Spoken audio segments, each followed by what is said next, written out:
Red World.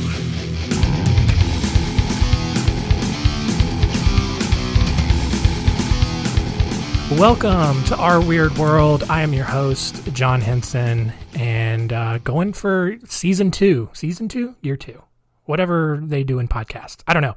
It's episode 53, which means we have done a full year, or we're starting our second full year. Hopefully we'll have a couple more years of this. I will run out of stories eventually, but we'll keep going for as long as I feel like doing this, to be honest. If you notice that it sounds different, I don't know if it will or not, but it's because I'm using some different equipment. The microphone is the same, but I am now on a PC instead of a Mac and using a different recording software, and that, might change things.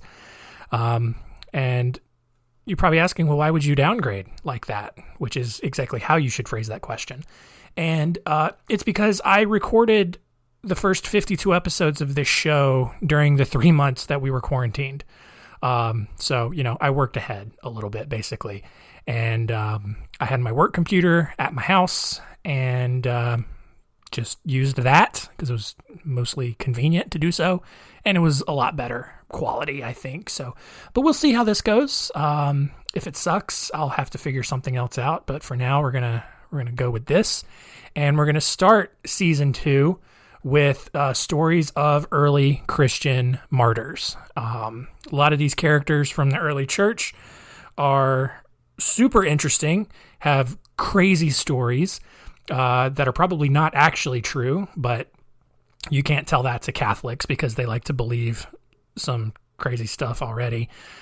So we're going to look at the stories of Dennis, George, Theodosia, Edmund, and Abby, something like that. I don't know. I can't pronounce it. Let's just jump into it.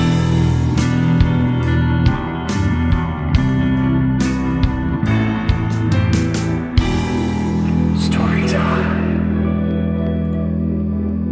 We'll start with the story of Saint Dennis. He was a Christian missionary who was sent from his home in Italy to the Gauls near modern-day Paris in the 3rd century to convert them to Christianity.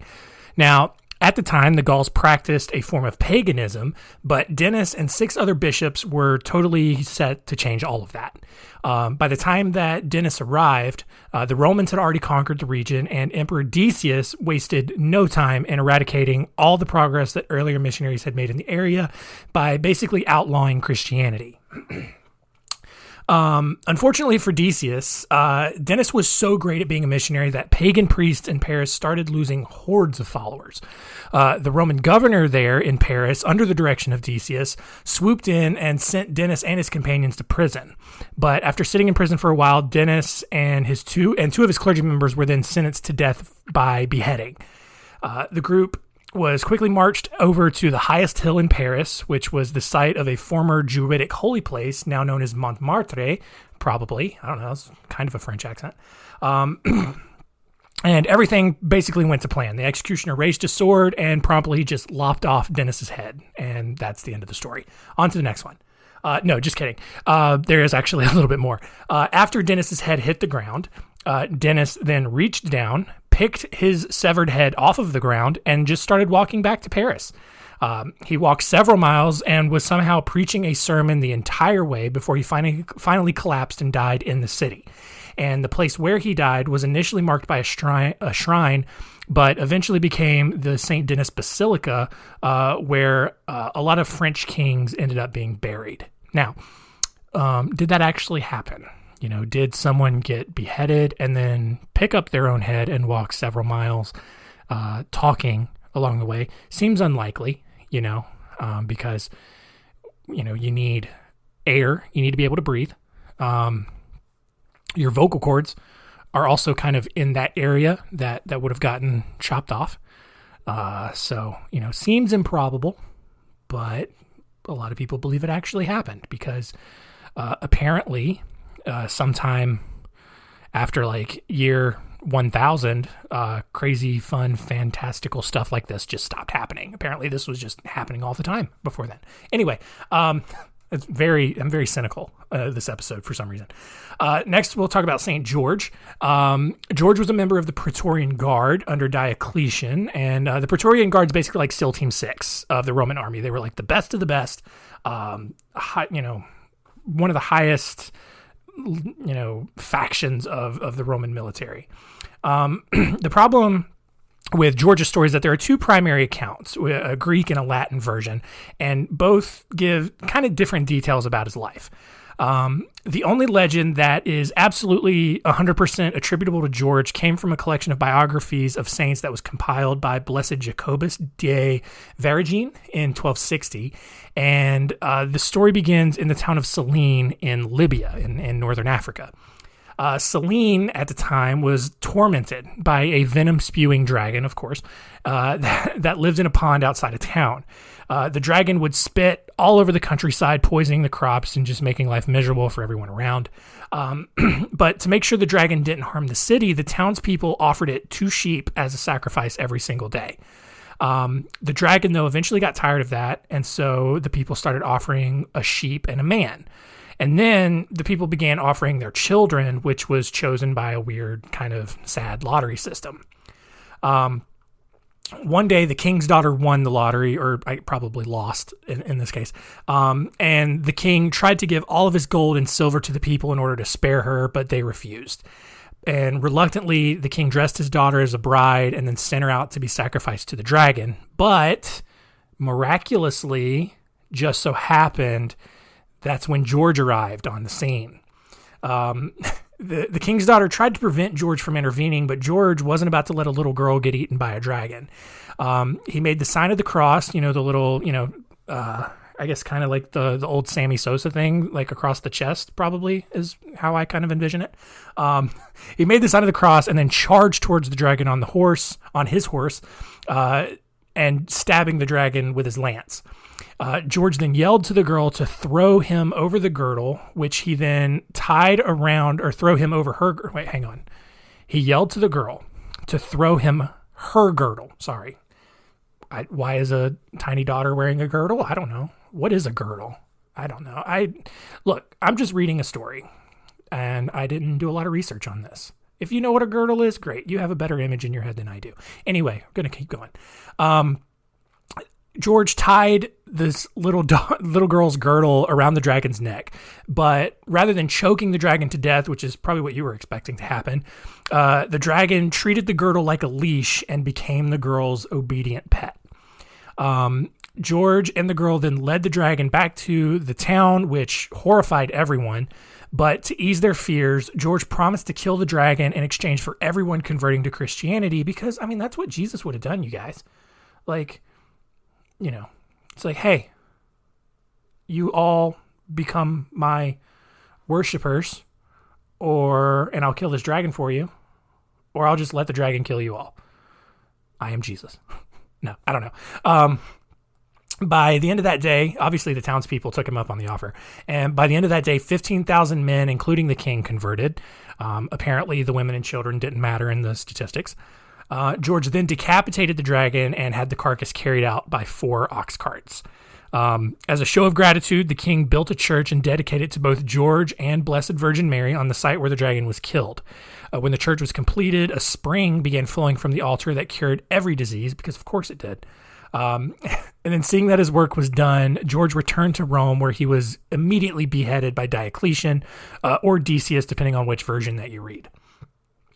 George was, after he died, George was so popular that even Muslims claimed him as an early prophet, which is, a good reminder that Islam and Christianity are very similar religions. But anyway, according to the Islam side of the story, George was killed 3 times by Diocletian, but came back to life each time. One Persian scholar wrote that George resurrected the dead and made stone pillars blossom with flowers. Following each of his 3 deaths, the world went completely dark until he came back to life. Eventually, George just got so tired of being killed by the Roman emperor that he just asked God to let him die once and for all, and so he did. Again, sure he did. Anyway, next is the story of Theodosia of Constantinople. This happened around year 700, or in the 8th century. And Theodosia was a nun who lived in a monastery, like I said, in Constantinople. On January 19th, 729, Emperor Leo III decided that any Christian images or icons were actually completely unholy and a direct violation of the Eastern Church. And this whole event was known as the First Iconoclasm, basically where early Christian leaders decided that any kind of image of Jesus or Mary or whoever was actually like, you shouldn't do that. You know, they kind of went full Islam and was like, no images, you can't worship them, nothing. And so because of that, an icon of Jesus that stood over the main entrance at the imperial palace needed to be removed. It was a simple task. You know, no one in the imperial court figured that it would be a big deal to remove it. But when an officer went to take the icon down, a group of nuns led by Theodosia stood in his way. The officer kindly pushed his way through and climbed a ladder to retrieve the icon, and Theodosia was not having it, mainly because her family had commissioned the icon to begin with. It was kind of their thing, and they were really proud of it. So she began shaking the ladder until the officer lost balance and fell to his death. Theodosia was quickly arrested and brought to the Forum of the Ox, which was a public square in Constantinople that was used for torture and executions. After a quick trial, she had a ram's horn hammered through her throat, which sounds painful. And that's how she died. When the first iconoclasm ended, Theodosia's body was taken and placed in the church of Hagia Euphemia in Petrio. Whatever that is. It's a church. I know that, but big name. Anyway, I don't know, maybe I'm shaking the rust off, but I feel like I'm going through these stories and I'm like, this is so stupid. This is a dumb story. People are dumb for believing this, but that's just rude. And, you know, maybe you believe in this. And if you do, that's fine. We're all in this together. And if you believe in dumb stuff like this, more power to you. Next one is Edmund the Martyr. And Edmund was the king of East Anglia, which was a region on the eastern side of the British island back before, British and English people as we know them today were kind of around. It was a lot of pagan cultures. But thanks to the Vikings who came in and pretty much just destroyed everything, little is known about Edmund's life and his rule as king. And instead, we kind of pick up his story at the end. In 869, Vikings led by Ivar the Boneless, which is a pretty sweet Viking name, but in reality, Ivar had like this random rare bone condition that really made it difficult for him to stand. He had like brittle bones or whatever. But Ivar the Boneless invaded East Anglia and began slaughtering everyone in sight. Ivar demanded that Edmund then submit to his rule, and when Edmund refused, the Vikings tied him to a tree and beat him with iron rods. But Edmund not only continued to refuse to recognize Ivar, but he continued to profess his Christian faith, which is admirable in a way. Ivar commanded his soldiers to then throw spears at Edmund until he looked like he had, quote, the bristles of a hedgehog, which is a lot. It's a lot of spears. Somehow that wasn't enough to kill him, so Ivar walked over and chopped off Edmund's head. And then, as an additional show of disrespect, Ivar ordered the Vikings to take Edmund's head and hide it so the Anglians couldn't bury it with his body. Where are you now, friend? That's, Edmund's followers were calling out as they searched for his head. And then, because if the story of Dennis wasn't ridiculous enough, Edmund's head, his severed head, shouted, "Here, here, here." That's probably not what he sounded like. Here, I'm here. I don't know. They probably didn't have British accents then. Whatever. Anyway, basically his severed head was talking to people so that they could find him and reattach it to his body, which they did, and it allowed Edmund to die in peace. So, there's that. The final story here is that of Ebby the Younger. I think it's Ebby. It's like this weird AE combined letter. AEBBE. I think it's Ebby. Ebby the, I don't know, man. I'm just gonna say Ebby and move on. Ebby the Younger. I may just, you know what? I don't redo a lot of episodes, but I may redo that. You know what? No, screw it. We're gonna keep it in. We're just going to leave this as is. This is just going to be a bad episode. I feel bad that you're listening to it, and I'm sorry. And maybe next week's episode will be better. Maybe it won't. I don't know. Anyway, Ebby the Younger was the head nun at Coldingham Priory, which was a monastery along the southeast coast of Scotland. And in 870, which a year after they had, killed Edmund the Martyr, the Vikings then arrived and began ransacking the monastery. And once the Vikings had finished their pillaging, they then turned to the raping portion of the exercise because raping and pillaging just kind of go together. However, obviously nuns are of the belief that they should be virgins for life, and being raped would throw a serious wrench into that life plan. But you know what? The nuns had a plan in place to prevent themselves from being raped because they kind of knew it was coming. But rather than use something practical like an ironclad chastity belt that required a key that the nuns had conveniently misplaced, the nuns instead performed what is lovingly referred to as sacrificial mutilation. Go ahead and start thinking about what that might look like, because it's not great. When the Vikings invaded Coldingham, Ebby stepped forward and faced her attackers. And in order to save the virginity of the rest of the convent, which, look, I'm sure God would have totally understood if they had all gotten raped. It's not like God was standing up at heaven and the nun showed up and he's like, no, I can't let you guys in. You had a penis in you, and rules are rules. I don't make the rules. Actually, I do make the rules. I'm God. I'm crazy. No, I'm just kidding. But Ebby stood in front of her attackers, drew her knife, and then cut off her nose. And look, I'm all for body positivity and celebrating the differences that we all have in our physical appearances. But not going to lie, a girl chopping off her nose, it's going to knock her down a few. I just I could think, you're the most beautiful person in the world, but then you chop off your nose, get a little Michael Jackson kind of face going. And I'm not going to be as interested if at all at that point. And as normal people, I think that's what Ebby the Younger would have expected, but these were Vikings and they weren't really interested in nasal sex anyway. And Ebby knew this. And so after cutting off her nose, she kept going. She ran the blade down to her upper lip and through the top part of her gums, which produced this bloody spectacle that had to have killed even the hardest of Viking boners. All right. And the rest of the convent, inspired by Ebby's bravery, did the exact same thing. They all cut off their noses and then split their upper lip and then just cut into their top gum. It's horrifying to imagine. And you know what? It actually worked. The Vikings retreated and the monastery was saved, except the Vikings returned a few days later and burned it all down, killing everyone inside.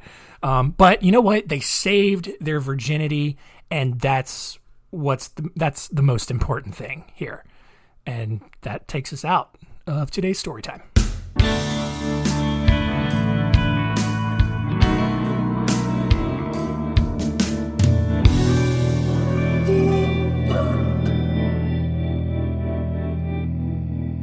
So there we go. Probably what I felt like was a very disappointing season premiere. But we can atone for it next week when we do part 2. But first, what could we have possibly learned from this?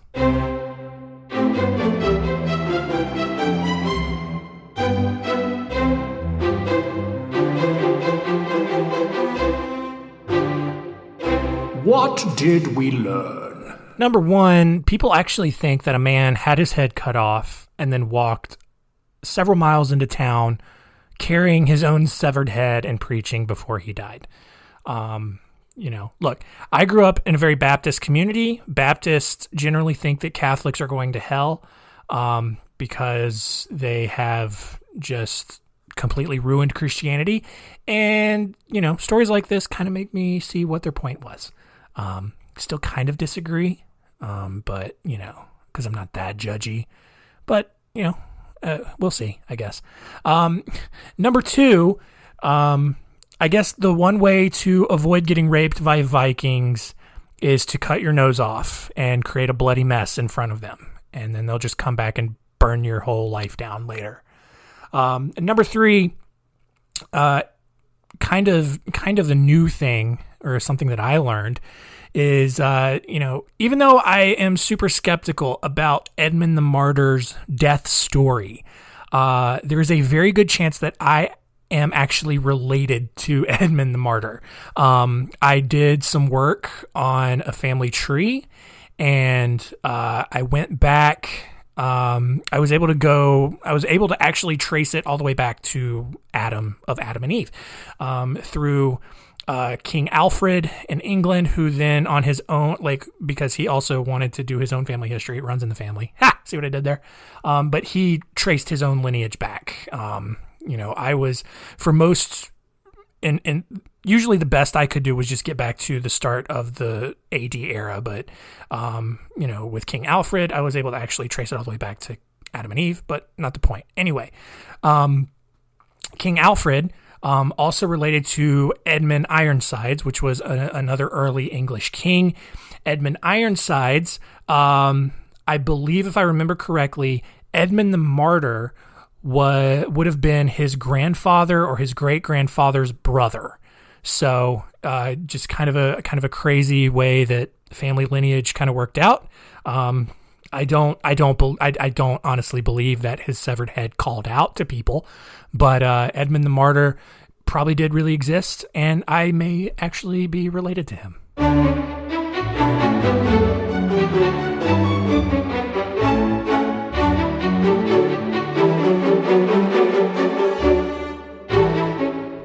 Next week on Our Weird World, hopefully it will be better, but we'll do part 2 of early Christian martyrs, and it's all women.